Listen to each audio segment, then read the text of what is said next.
তাহলে সাকসেসফুল মানুষ সময়কে তো প্রাধান্য দেয়, কিন্তু তার থেকে অনেক সময় সময় চুরিও হয়ে যায় তার বেখেয়াল। আমি সির্ফ রিল দিয়ে উদাহরণ দিলাম, এমন অনেকই হতে পারে। তোমার সামনে হঠাৎই তোমার এক পুরনো বন্ধু চলে আসে, এই এক্সাম্পল হতে পারে। তুমি তার সাথে 2-10 ঘন্টা কাটিয়ে দিলে বেফাল। তাহলে যারা সাকসেসফুল মানুষ শুধু সময়ের ধ্যান দেবে না, তারা এখানে আরেকটু নেক্সট স্টেপে চলে যাবেন। সেটা হচ্ছে পেছনের 1 ঘন্টা আমি কি করলাম, এই কৈফিয়ত নেবেন নিজে নিজের কাছে।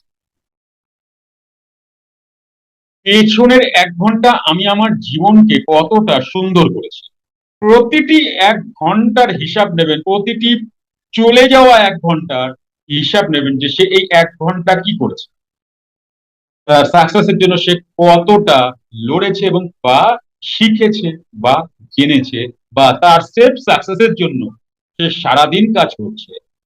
তাহলে সে পেছনের 1 ঘন্টা কি করে। ধরো এখন 9:30 বাজে, আমি পেছনের মানে 8:30 থেকে 9:30 আমি কি করলাম। যদি আমি 10:30টায়, এখন 10:30 বাজে ধরো, তাহলে আমি পেছনের 9:30 থেকে 10:30 আমি কি করলাম, আমি কতটা পোটেনশিয়ালি মধ্যে ছিলাম, কতটা আমার সাকসেসের ড্রিমকে আমি পুরা করছি। তাহলে সাকসেসফুল মানুষ এইগুলো যারা ইউটিউব দেখে বা নানা ধরনের বই পড়ে সাকসেসকে খোঁজে, তারা কিন্তু এই জিনিসগুলো জানে, এগুলো টেকনিক সাকসেস হওয়ার। সাকসেসফুল মানুষ সাকসেস হতে গেলে তুমি কোনো একটা কাজ করছো, সেই কাজটা দেখা গেল 3 দিন 4 দিন ধরে করছো, করার পরে হঠাৎই সেই কাজটা দেখতে পেলে ভুল, তুমি সঙ্গে সঙ্গে নেগেটিভ হয়ে যাবে। এবং তুমি যখনই নেগেটিভ হয়ে যাচ্ছে, তোমার সমস্ত মানসিকতা, চিন্তা ভাবনা, তোমার ফিলিং নেগেটিভ দিকে চলে।